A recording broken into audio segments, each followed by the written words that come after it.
Equilibrio económico general. La mano invisible del mercado. Entre los economistas contemporáneos está extendida la idea de que la teoría del equilibrio económico general tiene que identificarse con la teoría Tooth y que debe adoptarse como un criterio a partir del cual cualquier otra teoría puede ser considerada como un caso particular. Para quien comparta tal punto de vista, la historia del pensamiento económico aparece como la senda de desarrollo progresivo y consolidación de esta teoría. En este sentido, incluso al interpretar a los economistas clásicos, el problema económico se identifica con el funcionamiento de la mano invisible del mercado. Esto último aseguraría no solo un funcionamiento suficientemente regular de la economía, sino, más que esto, una tendencia sistemática hacia un equilibrio con una igualdad perfecta entre la oferta y la demanda de cada mercancía. Incluso en presencia de muchas mercancías y muchos agentes económicos. De hecho, una idea tan extrema no puede atribuirse a los economistas del período clásico. Solo fue desarrollada originalmente por una de las escuelas que concurrieron a la llamada Revolución Marginalista, la Escuela Lausana, fundada por Leon Walras. A fin de aclarar este punto, consideraremos, en primer lugar, qué elementos entran en la visión del sistema económico que subyacen el enfoque del equilibrio económico general. Después, veremos si estos elementos estaban presentes en los economistas clásicos o en las otras escuelas marginalistas. Como se verá claramente cuando consideremos a Walras y sus seguidores con mayor detalle. Ante todo, deben considerarse esenciales dos elementos: la idea de la interdependencia general entre todas las partes que componen un sistema económico y la idea del mercado como mecanismo equilibrador entre la oferta y la demanda. Junto con estos dos elementos decisivos y en parte derivada de ellos, encontramos una visión específica del punto económico y del agente económico. Ya hemos visto que cada uno de estos dos elementos decisivos estaba presente en la historia del pensamiento económico y entre los economistas contemporáneos de Walras. Sin embargo, esto puede suceder en un contexto completamente diferente del walrasiano. Así, la idea de interrelaciones entre las diferentes partes que componen un sistema económico estaba en el centro del análisis de Kuessner, con su tableau économique. Su inmediato precursor, Cantillon, aunque sin desarrollar un modelo formal, también propuso una representación del sistema económico basada en las interdependencias entre clases sociales, sectores económicos y zonas territoriales, entre las que podemos destacar campo, aldeas y ciudades. Seguidamente, podemos recordar los esquemas de reproducción simple y ampliada desarrollados por Marx en el volumen 2 de El Capital, que, sin embargo, no apareció hasta 1885, después de la publicación de la principal obra de Walras. Más recientemente, la idea de una interdependencia general en la producción entre los sectores en que se subdivide una economía basada en la división del trabajo estaba en el centro de las tablas Input-Output de Leontief. No obstante, ninguna de estas contribuciones analíticas incluía o imponía como una necesidad lógica un mecanismo de ajuste de los precios y cantidades, basado en las reacciones de los agentes en el mercado ante los desequilibrios entre oferta y demanda. Además, todas estas contribuciones analíticas concentraban su atención sobre las interdependencias entre los sectores en la producción, mientras que no se consideraba la interdependencia en las decisiones de consumo, o en cualquier caso permanecía en un segundo plano. El papel de la oferta y la demanda en la determinación del precio de un bien y detrás de él de su valor, interpretado como la expresión de la escasez del bien en comparación con la utilidad que le atribuyen los agentes económicos, estaba a la inversa, en el centro de una extendida tradición de pensamiento económico que, al representar el funcionamiento del mercado, tomó inicialmente como puntos ideales de referencia las ferias medievales y después las bolsas, consideradas ambas como instituciones que aseguran un lugar de reunión o encuentro en el tiempo y en el espacio de compradores y vendedores.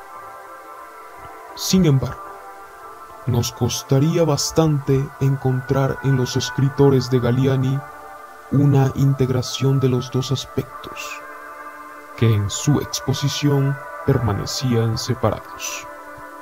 Por un lado, el esbozo de una teoría subjetiva del valor; por el otro, la idea de una interrelación general entre las diversas partes del sistema económico.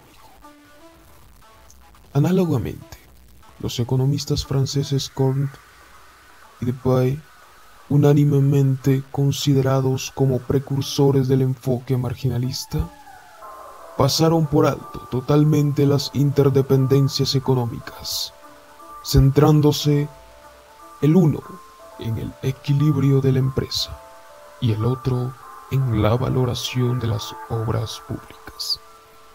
El enfoque utilitarista de Jevons se centró también en el análisis del comportamiento individual, en la comparación entre desutilidad y utilidad, mientras que las interrelaciones entre los distintos agentes económicos en el mercado constituía una superestructura que en muchos aspectos solo esbozó superficialmente. Algo más tarde, Marshall, aunque teniendo en cuenta el trabajo de Walras, demostró, como veremos en el capítulo siguiente, su preferencia por cadenas causales cortas, y de ahí por el método de análisis del equilibrio parcial, en lugar del análisis del equilibrio económico general que consideraba demasiado abstracto. Si tenemos en cuenta todo esto, podemos entender mejor que la grave distorsión de los que ven incluso a los economistas clásicos como precursores del análisis del equilibrio económico general. Hay tres aspectos a los que se hace referencia generalmente cuando se formula la anterior interpretación: las nociones de la mano invisible del mercado, la competencia y la convergencia de los precios de mercado hacia los precios naturales. Recordado brevemente lo que ya hemos visto más arriba, particularmente en el capítulo 5, podemos destacar que ninguno de estos elementos implica una visión subjetiva del valor de la elección de la feria medieval, o mejor dicho, de la bolsa, como paradigma representativo del funcionamiento de la economía. En particular, la idea de la convergencia de los precios de mercado hacia los precios naturales no implica, para economistas clásicos como Smith o Ricardo, la idea de los precios de mercado como variables teóricas determinadas unívocamente por un aparato de curvas de demanda y oferta, ni la idea de que es posible definir y considerar como un dato para el tratamiento del problema teórico relaciones suficientemente precisas y estables que conecten las cantidades demandadas y ofrecidas con los precios, ni la idea de que tales relaciones pueden deducirse como representativas del comportamiento de los agentes económicos. Lo mismo puede decirse de la tesis de la tendencia a un tipo de beneficio uniforme, por medio de la cual se expresaba la competencia de capitales de Smith o Ricardo, basada en la libertad de movimiento del capital entre los diferentes sectores de la economía. Finalmente, la noción de la mano invisible fue utilizada originalmente por Smith en diferentes contextos. En general, podemos atribuirle la idea de que las acciones individuales guiadas por el interés personal pueden tener efectos positivos sobre la sociedad. Una tesis típica del optimismo de la Ilustración dieciochesca, que en Smith se refería entre otras cosas al buen funcionamiento de un sistema económico en el que los individuos se guían por el interés personal. Pero ciertamente no podemos atribuirle la idea de la optimalidad de un mercado competitivo basado en el mecanismo de demanda y oferta. En conclusión, debemos reconocer que la idea de un sistema económico guiado por la tendencia de todas sus partes hacia el equilibrio entre oferta y demanda es simplemente uno de los puntos de vista sobre los que podemos construir un sistema de conceptos de economía política, sobre cuya base construir después teorías y modelos. La historia de este enfoque específico se considera en el presente capítulo. Ante todo, examinaremos las contribuciones de Walras y Pareto. Esto es la escuela lausana, en la que podemos llamar etapa heroica, del enfoque del equilibrio económico general. La generación que siguió a Pareto, pero que todavía está en la etapa heroica, incluía al economista estadounidense Irving Fisher. Después sigue la etapa crítica, cuando se dieron cuenta de que la igualdad entre el número de ecuaciones y el número de incógnitas no era suficiente para asegurar la existencia de soluciones económicamente significativas.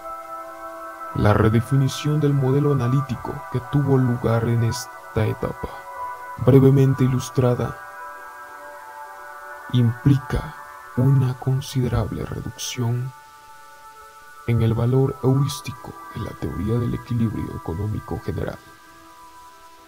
Sin embargo, a partir de aquí, la historia prosiguió hasta una nueva etapa heroica, o más bien totalitaria. El análisis del equilibrio económico general se identificó con el proyecto de una ciencia económica axiomática. Cuando se olvida la naturaleza específica del sistema conceptual sobre el que está construido, el modelo axiomático del equilibrio general que se examina en el capítulo 2.6 se convierte naturalmente en la teoría omnicomprensiva de referencia de la que debe proceder cualquier análisis teórico de cuestiones específicas, al menos en principio.